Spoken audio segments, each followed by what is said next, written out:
Tubuh manusia terbentuk daripada 60 triliun sel. Pernahkah anda terfikir bagaimana sel-sel berkomunikasi, replikasi dan memperbaharui? Semua ini berlaku di dalam persekitaran dalaman badan. Persekitaran dalaman terdiri daripada cecair di 12 bahagian utama badan.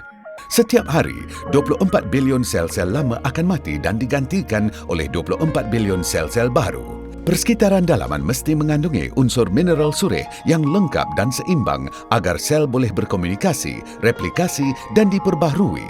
Tetapi, cecair badan akan semakin berkurangan, hampir separuh daripada jumlah asal apabila mencecah usia tua. Ketidakseimbangan persekitaran dalaman akan mengakibatkan kerosakan kromosom dan DNA, masalah komunikasi berlaku pada sel, kesilapan dalam proses pembaharuan dan replikasi sel.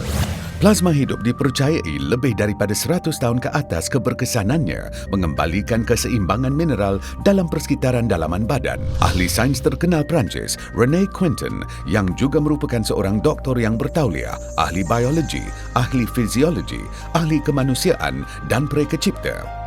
Beliau mendapati plasma hidup daripada pusaran laut adalah serupa dan hampir sepadan dengan persekitaran dalaman badan.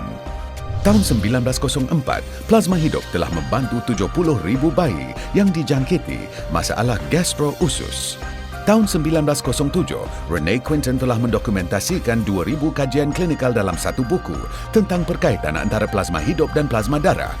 Tahun 1910, 70 buah klinik di Perancis yang khusus mengagihkan plasma hidup telah menyelamatkan 500,000 nyawa. Ketika Perang Dunia I, banyak nyawa telah diselamatkan apabila tentera Perancis menggunakan plasma hidup semasa pemindahan darah. Tahun 1925, pengkebumian René Quinton dilakukan secara besar-besaran di seluruh negara sempena memperingati pencapaian gemilang beliau. 1,000,000 orang dari seluruh dunia menghadiri sebagai memberi penghormatan terakhir. Tahun 1953, plasma hidup diiktiraf sebagai sejenis ubat. Tahun 2004, kerajaan Perancis mengadakan simposium perubatan sedunia bagi meraihkan sumbangan 100 tahun René Quinton dalam bidang sains. René Quinton telah mendapati bahawa lautan kaya dengan mineral surih. Selama berjuta-juta tahun, air hujan telah mengalirkan zat-zat nutrien yang terkandung dalam tanah ke laut. Laut menjadi sumber zat-zat nutrien yang terkaya. Pusaran air laut memusat nutrien yang terkumpul selama berjuta-juta tahun dari dasar laut. Ini telah menarik sejumlah besar phytoplankton dan hampir 40,000 jenis zooplankton. Zooplankton menghadam phytoplankton dan nutrien dalam laut, seterusnya menghasilkan 83 jenis elemen bioketersediaan. Plasma hidup mempunyai 5 keunikan.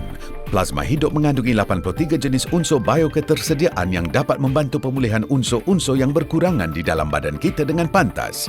Mineral surih plasma hidup adalah dalam bentuk berhablur dan mampu diserap terus oleh tubuh badan. Ini kerana saiznya adalah 50,000 kali lebih kecil daripada saiz mineral biasa. Komposisi plasma hidup adalah hampir sepadan dengan plasma darah dan cecair luar sel manusia. Justru amat membantu menambahkan kandungan unsur-unsur surih plasma darah. Kajian mengesahkan plasma hidup mempunyai tenaga untuk menggalakkan komunikasi antara sel dan pembaharuan sel baru.